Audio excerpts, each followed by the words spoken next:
Today's Toy Spot, we're having a look at the Mattel DC Comics Unlimited Injustice, the Joker.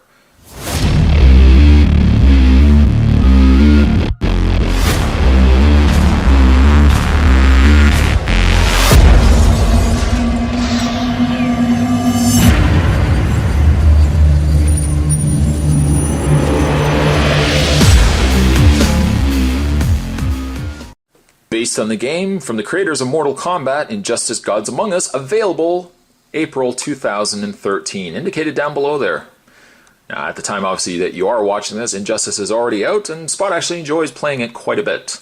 On the side is a really neat painted face of Joker, featuring, he's got ha ha ha in the background there. And on the back of the package, other figures that you can get, we have Injustice Superman, Injustice Green Lantern, and there's the same face of Joker. It says these figures feature designs based on an exciting new game from DC Comics, from the creators again of Mortal Kombat Injustice Gods Among Us, allows you to control the incredible powers of DC Comics' greatest icons in a battle of epic proportions. To learn more, visit www.injustice.com. His read-up, or actually a brief read-up, his real name is unknown, occupation, professional criminal, I don't realize that was a occupation, location, Gotham City, powers, abilities, and skills, homicidal maniac, the Joker Venom, employs various weapons. What I am going to do is take a break. I'm going to certainly get Joker out of packaging, and when we come back, we're going to get a better look at Injustice Joker. There's definitely more to come. Stay tuned. Now, unfortunately, Joker does not come with a display stand. It doesn't come with any weapons or accessories to speak of. Essentially, what you're getting is the figure itself. For the most part, it's not a bad-looking figure, and I really don't have a lot, surprisingly, to say about the figure in a bad way. However, the things that Spot does want to say about the figure in a bad way are pretty glaring errors. Now, the figure itself is based on the alternate reality Joker. For those, hopefully, that have played the game, this is the Joker from the universe in which Superman has snapped. So his outfit is a little more outrageous, perhaps is the best way I can describe it. His jacket is Joker-esque, but does feature these very long side collars. It just cascades up the side of the jacket here, and then he's got these really long shirt collar peeking down at the sides there. It's a little crazy. It is a little crazy, and I'm actually I'm curious to know as to why Mattel chose to release the I believe they call it Insurgents Joker, as to why they released this particular Joker and not the Joker that you play the majority of the game as or against. The interesting aspects, I mean, the jacket is not just simply a regular trench coat. You can see that there's some strapping, there's some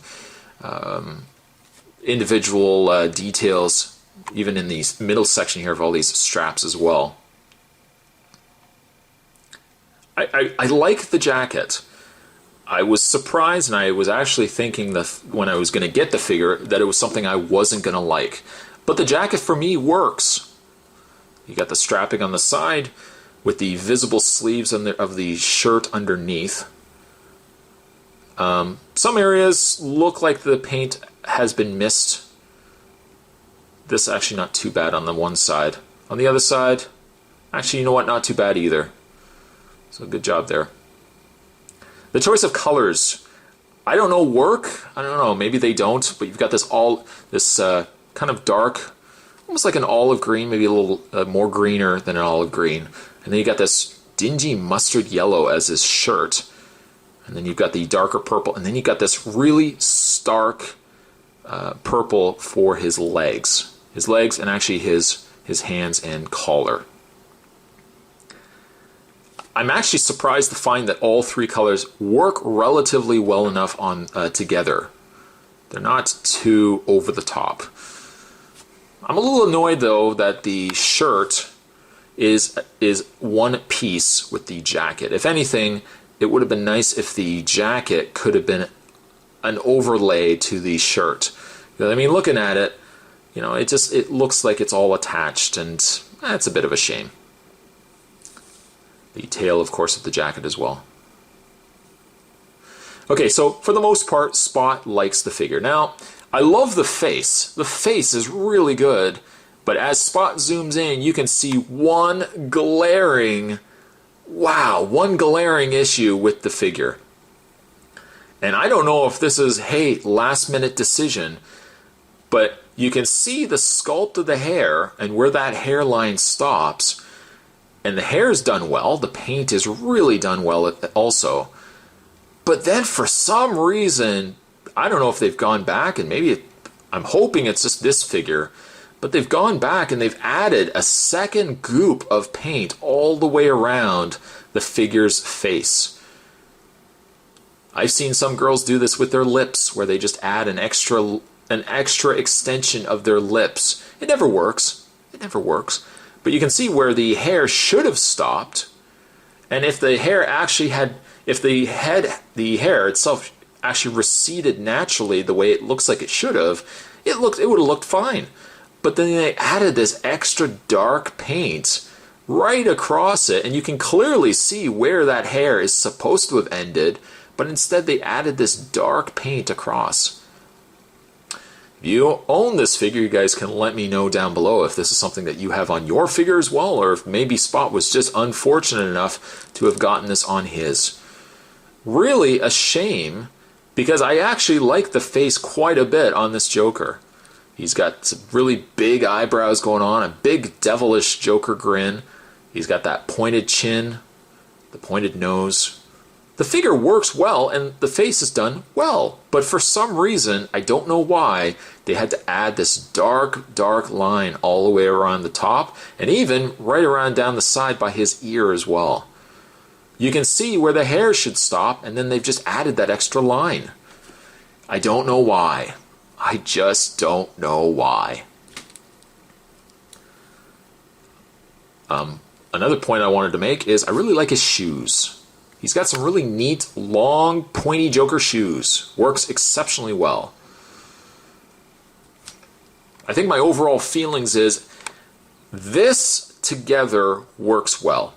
I kind of still feel as if I wanted to see Mattel approach, or at least DC Collectibles approach, the Joker that we get for the majority of the game. That's a better, well-rounded looking Joker that to get, perhaps I think it's called the Insurgents Joker, to get the Joker that you really only see at the beginning of the game, I'm really curious as to why they went this route. Perhaps it's just because this Joker is just so much more outrageous in design that they thought, oh wow, you know what, let's go with that Joker. I can understand that. I think I would have preferred the other one though, just if given the choice. In the way of his articulation, Joker's head is on a very easy to move ball joint. It actually might even just I think it is actually a ball joint. We'll zoom in. I kind of wish, on a side note too, that his neck had been just a little bit longer. Unfortunately, when you have the Joker a certain way, it kind of looks like he has no neck whatsoever. It's only that when you move his neck that you notice Joker does have that additional neck, but maybe you don't want to have Joker looking up all the time. When you get to his shoulders, they on a pin and socket, so they move out. They move front and back. He has a bend at the elbow, rotation in the hand. Also, surprisingly, a hinged hand, too. So you can get some really devilish poses out of Joker. When you get to his waist does swivel, but it doesn't look like he has any sort of upper crunch in the upper torso end. His legs go forward, back, out, rotation in the knee, in the thigh. He has a bend at the knee, which is strangely concealed, and concealed in the sense, too, that you can't really bend it all that far. That knee also rotates, and he also has that hinged foot as well. It looks like he's also utilizing a new lower leg than that of the Jokers that we've gotten in the past as well. So it looks like Mattel did go above and beyond to give us a new, reimagined Joker based, again, on Injustice. Does it work? I think it works. I don't know what's going on with the head, though. Beautiful head sculpt, but it's really a shame that that paint had to ruin it. From a distance, it doesn't look too bad, but then as you get closer and closer, you can clearly see where that hair should have ended. And I really don't know why they went that route. If I could overlook that part of it, I would say this is a really fun Joker. Just because it's not like the kind of Jokers we would normally get, while it's still very much the same. This Joker, I'm going to give him a 7.5. Just really on a side note, I just wish that glob of paint wasn't there. Today's Toy Spot, we're having a look at the Mattel DC Comics Unlimited Injustice Joker. Thanks for watching, guys. See you next time.